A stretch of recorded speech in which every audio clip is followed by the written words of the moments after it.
그래서 한국은 other country에 들어가 있다 이렇게 생각하시면 되겠어요. 그래서 뭐 제가 계속해서 이 other country를 developing country라고 부르기도 하는데요.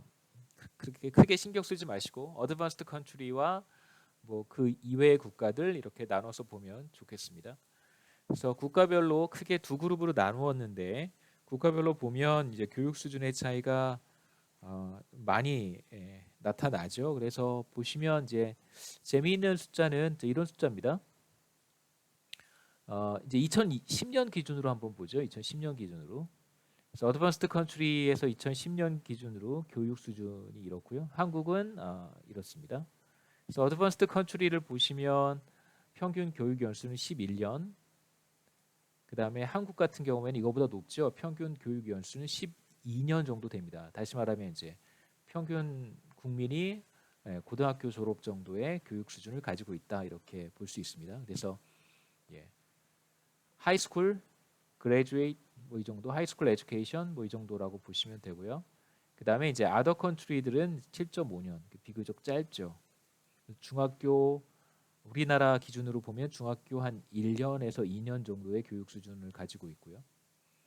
그 다음에 이제 재미있는 숫자가 바로 요 20.3%라고 하는 숫자인데 보시면 아더 컨트리에서 122개 국가에서 2010년에 그 비교적 뭐 이렇게 먼 과거는 아니잖아요. 2010년 기준으로 봤을 때 교육을 전혀 받지 못한 사람이 전체의 20%가 돼요. 그러니까 전체 국민의 평균적으로 한 20% 정도는 5명 중에 1명 정도는 이제 교육을 받지 못했다. 노스쿨링은 교육을 전혀 받지 못한 상태고요. 그다음에 이제 뒤에 나오는 숫자들은 이쪽에 나오는 숫자들은 이제 각각 교육 단계별로 그 해당 교육 과정을 이수한 사람들이 몇 퍼센트가 되는지를 보여주는 것입니다. 이쪽 왼쪽 마저 좀 보고 이쪽 오른쪽으로 넘어갈게요. 그래서 보시면 어드밴스드 컨트리에서는 지난 한 40년 동안 교육 수준이 이 정도 늘어났고 그 다음에 아더 컨트리에서도 3.6년에서 7.5년 그다음에 한국은 75년에 6.2년이었는데 2배가 됐죠. 그렇죠? 2배. 교육 수준이 2배가 되었습니다. 그래서 한국 같은 경우에 보시면 75년도에 교육을 전혀 받지 못한 사람이 전체 국민의 한 4분의 1 정도였는데 그 당시에 그러니까 75년 당시에 이제 25%에 해당하는 사람들은 주로 나이가 좀 많이 드신 분들이었겠죠. 그렇죠? 뭐 한 50세 이상 되신 분들. 75년 기준으로 봤을 때. 그 다음에 이제 2010년에 들어서는 교육을 전혀 받지 못한 사람들이 4%로 크게 하락했습니다. 이제 오른쪽에 있는 숫자들을 한번 보죠. 그래서 오른쪽에 있는 숫자들은 2010년 기준으로 해서 좀 보겠습니다. 이 숫자들은 뭐 더해서 100%가 되고 그런 숫자들은 사실 아니고요.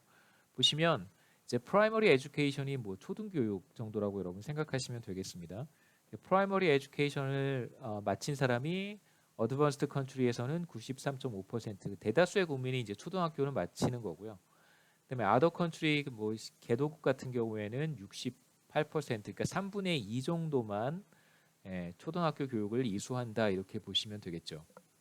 그러니까 3분의 1 정도는 초등학교 교육을 이수하지 못하는 상황이라고 평균적으로.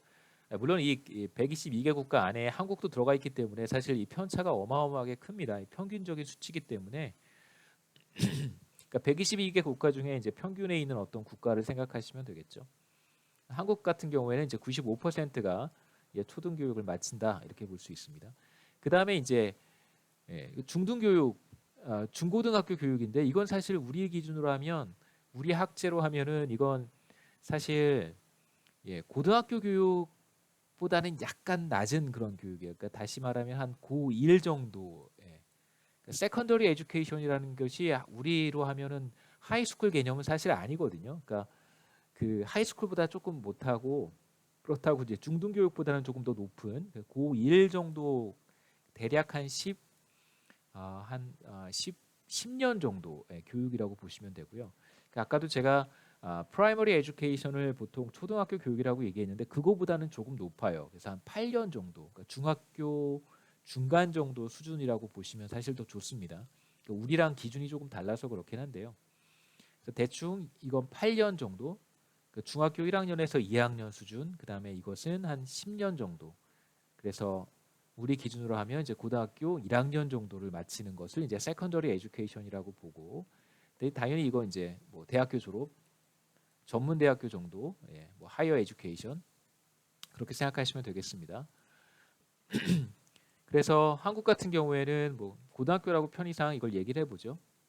세컨더리 에듀케이션 고등학교라고 했을 때 보통 한 4분의 3 정도가 고등학교 교육을 마치고, 어드밴스 컨트리에서는 62%, 그 다음에 아더 컨트리에서는 한 36%, 절반도 안 되는 수치라고 할 수 있겠습니다. 이렇게 국가별로 비교적 큰 편차가 확인된다는 것을 우리가 알 수 있고요. 여기 제가 명시하지 않았는데 이 25세 이상 인구만 카운트를 했습니다. 25세 이상 인구. 그래서 25세 미만 인구에 대해서는 교육 수준을 반영을 하지 않았어요. 그래서 이 수치는 25세 이상 인구를 대상으로 한 것이다, 이렇게 생각하시면 되겠습니다. 그래서 교육이라고 하는 것이 무엇이냐? 우리가 지금 휴먼 캐피탈을 교육의 측면에서 보고 있습니다. 교육이라고 하는 것은 바로 인적 자본을 구축하는 투자다라고 볼 수 있겠죠. 에듀케이션은 인적 자본을 축적하는 일종의 투자라고 할 수 있습니다.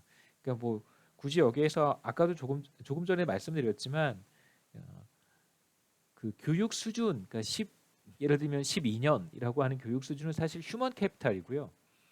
그것을 이렇게 늘려가는 것, 그러니까 스쿨링의 개념이 사실 인베스트먼트라고 이해하는 게 좋습니다. 그래서 여기서는 그냥 에듀케이션 자체가 인베스트먼트, 휴먼 캐피탈에 대한 인베스트먼트다라고 우리가 이제 부르긴 하지만, 그렇게 두 가지 개념을 조금 구분하시면 여러분이 이해하시는 데 좀 더 도움이 됩니다.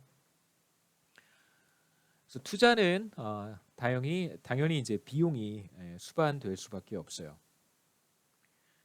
그래서 우리가 교육 투자에 따른 비용을 어떻게 정의할 것이냐라고 했을 때, 자, 교육 투자에 대한 비용은 실제로 교육 활동에 참여했을 때 발생하는 비용들이라고 볼 수 있습니다. 그래서 뭐 예를 들면 학비를 낸다든가, 혹은 뭐 이와 관련된 뭐 교재를 구입한다든가, 뭐 이런 것 등등이 실제 교육 비용이라고 할 수 있고요. 그러니까 국가 경제 전체의 측면에서 교육 비용이 무엇이냐라고 한다면, 그러니까 교육부에서 사용하는 어떤 재정이 우리가 쉽게 생각할 수 있는 이제 교육 비용이라고 할 수 있겠죠. 먼저 보시면 바로 교사들의 지급하는 급여, 그 다음에 학교 건물, 뭐 시설들, 그 다음에 이제 교재라든가 교과서, 뭐 교재 활동에 교재와 관련해서 들어가는 여러 가지 비용들, 이런 것들을 우리가 1차적으로 교육비 지출이라고 볼 수 있고요. 그 다음에 이제 경제학에서 항상 고려해야 되는 것은 기회비용입니다. 교육 투자에 따른 실제 비용, 그러니까 트루 코스트라고 하면 지금 말씀드렸던 실제 발생하는 비용이겠죠. 액추얼 스펜딩이 있고요. 두 번째는 이제 기회비용이라고 하는 것입니다. 기회비용이라고 하는 것이 뭐냐면, 그러니까 실제로 뭐 우리가 가장 쉽게 고등학교만 생각을 해보면, 고등학생 정도만 되면 경제 활동을 할 수 있단 말이에요. 실제로 뭐 공장에 가서 일을 할 수도 있고, 혹은 뭐 상점에 가서, 스토어에 가서 일을 할 수도 있고요. 뭐 캐시어를 할 수도 있고, 뭐 다양한 일들을 할 수 있습니다. 근데 그렇게 그러한 경제 활동을 할 수 있음에도 불구하고 그러한 활동을 포기하고 학교에 가는 거죠, 그렇죠? 그럼 실제로 고등학생들이 어떤 것을 포기를 하고 있냐면, 일을 했을 때 자신이 받을 수 있는 급여를 사실 포기를 하고 학교에 가는 것입니다. 물론 이제 고등학생이면 학교에 가는 게 사실 더 좋죠. 네. 대학생을 예로 들 걸 그랬나라는 생각이 들긴 하지만, 실제로 지금 우리가 생각하는 휴먼 캐피탈이라고 하는 것은 사실 고등학교 교육도 매우 중요하기 때문에, 뭐 대학생이면 뭐 마찬가지죠. 대학교에 가서 수업을 듣는 시간에 다른 곳에 가서 일을 할 수도 있습니다. 그래서 돈을 벌 수도 있는 것이죠. 학교에 가서 공부를 한다는 것은 내가 직장에 가서 일을 할 때 받을 수 있는 급여를 포기한 것과 같습니다.